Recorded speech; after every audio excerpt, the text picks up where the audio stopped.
Hello everyone, in today's video, I'm going to be reviewing the movie Pocketful of Miracles from 1961. Pocketful of Miracles is a comedy drama film made by MGM. The film was released on December 19, 1961. The film was not a box office success when it came out, and it was not well received by critics, fans, and audience at the time of its release.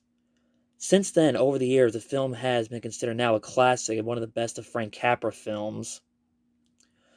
The film was directed by Frank Capra. Sadly, this was his last film he ever directed because this movie ruined his reputation as a film director. Not only did Frank Capra not direct the film, he also produced the film.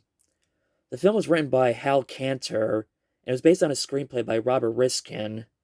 This film was basically a loose adaptation remake of one of Frank Capra's early films, A Lady for the Day, from 1933. But unfortunately, I've never really seen that film. I'm curious to check it out at some point to see the differences between this and that movie. The film was nominated for 3 Academy Awards despite the film not doing so well at the box office and review-wise. The movie stars Glenn Ford, Betty Davis, Arthur O'Connell, Hope Lang, Peter Falk, and Margaret in her first movie. It also had some actors from It's a Wonderful Life. Thomas Mitchell played Uncle Billy, Sheldon Leonard, who played Nick the bartender, and Ellen Corby, who was one of the people who asked George Bailey for a loan. Pocketful of Miracles is about Apple Annie, who's old, broke, lives in a dumps. She gets a letter from her daughter, who she gave up for adoption years ago because she could not afford to take care of her. Her daughter, who she's only written and never met, thinks that she's this rich, glamorous woman who's a very important person. When she finds out that her daughter wants to come visit her and introduce her fiance to her, she's happy, excited, but yet she's worried about her daughter to find out the truth about her, that she's not rich, glamorous, and wealthy and an important person. Mobster gangster Dave the Dude buys these apples from Annie for luck. At first, when he started buying them, he was skeptical, but once something almost went wrong, luck was on his side, and then he started believing that the apples were for luck. His girlfriend Queenie persuades him to help Annie to make her rich for a week, to help her prevent her daughter from finding out the truth about Annie. As a Frank Capra fan, it shocked and surprised me this film did not do well when it came out, it was not well received by critics and audiences. Because the truth is, I actually like this movie, and I really love it a lot. I think it's a really great, fantastic film. The movie's funny, cute, hilarious. It's one of those films that made me laugh from start to finish. Just like all Frank Capra films, it made me happy and better about myself, made me feel good about myself. Despite the film having a Christmas setting, it's not really a Christmas movie. This is more of like a New Year's movie. This is a movie I watch every New Year's at the beginning of the new year for miracles to happen. Not to get into current events, especially after what happened last year with the whole COVID, we needed a miracle for the vaccine to come along. I also really love how, the film looks. I love how colorful and beautiful it looks, like the color of a rainbow in some ways. It's like all Frank Capra films, it has that moment where everything's about to go wrong, where everything goes right. I remember when I first saw this movie, it shocked me how Annie's daughter does not find out the truth about her mother in the end.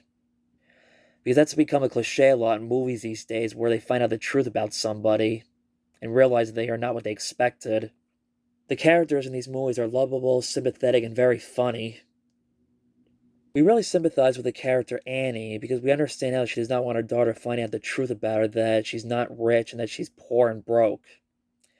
She's worried that what if her daughter finds out the truth about her, that will her daughter never speak or ever want to see her again because of lying and never telling the truth about her. Scenes with Annie and her daughter are very cute, very touching, and very warming at times. The character David Dude, the gangster, he's a likable character, but sometimes he's kind of a jerk and a putz at times. Like, for example, we see how, Annie's having a nervous breakdown, not knowing what she's going to do when her daughter arrives and is scared of finding the truth about her. He's more worried and concerned about making a deal with Steve the Darcy and not really showing any care or remorse for her. After when he finally gets the apple from her, he's on his way to make the deal. He says in the car to Queenie, "So what that she dies if I lose her? I don't need her anymore." Dude, you would not be where you are today because of Annie and because of those apples. Realize this is how you repay someone back, by doing someone a favor. Despite his flaws, he does finally come to his senses and steps up to the plate to help Annie. It shows that he has a good heart sometimes, somewhat. His character is 50-50. It's either you like him or you don't like him. Sometimes or not. The real highlight of this movie is Peter Falk's character. He is funny and hilarious. Oh my god. Every word he said is downright so funny that you think you're about to die of laughter from hearing how funny he is. Every word he says is just downright hilarious. To pay close attention to what he says every time.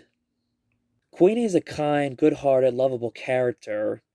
She really wants to help Annie. She helps Dave come to his senses to help him realize how much Annie's meant so much to them in both success and getting out of debt.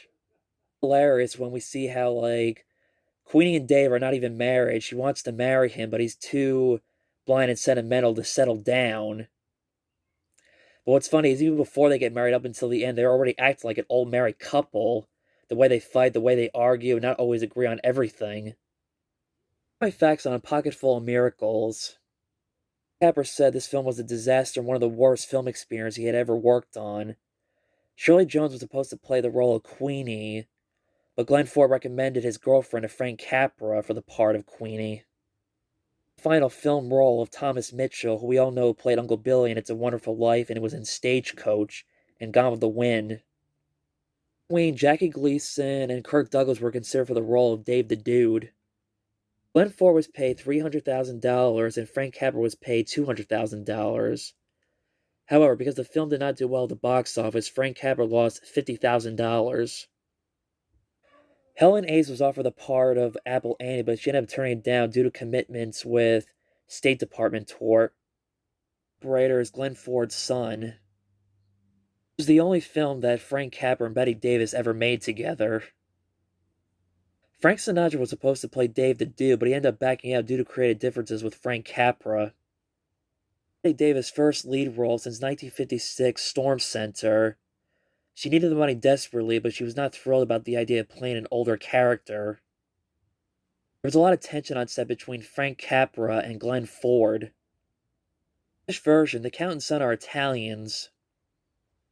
In this film, they use the term Godfather as a synonym for mob boss.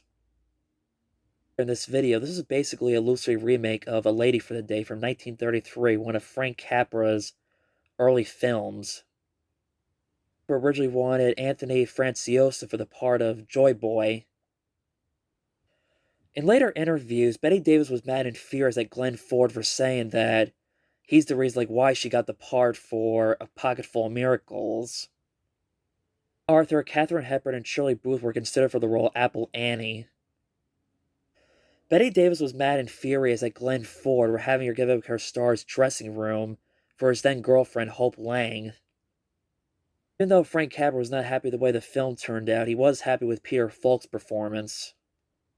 As Frank Capra said he wanted to remake A Lady for a Day, but the studios kept rejecting him until MGM gave him the green light. One minor thing I forgot to say about this film, that my minor complaint about this film, is the characters of the Count and Anne Margaret's fiance. Not bad characters, there's just really nothing interesting to say about them. Full Miracles. Please like the video and subscribe, hit that notification button to get my latest updates on my YouTube channel. Thanks. See you next time.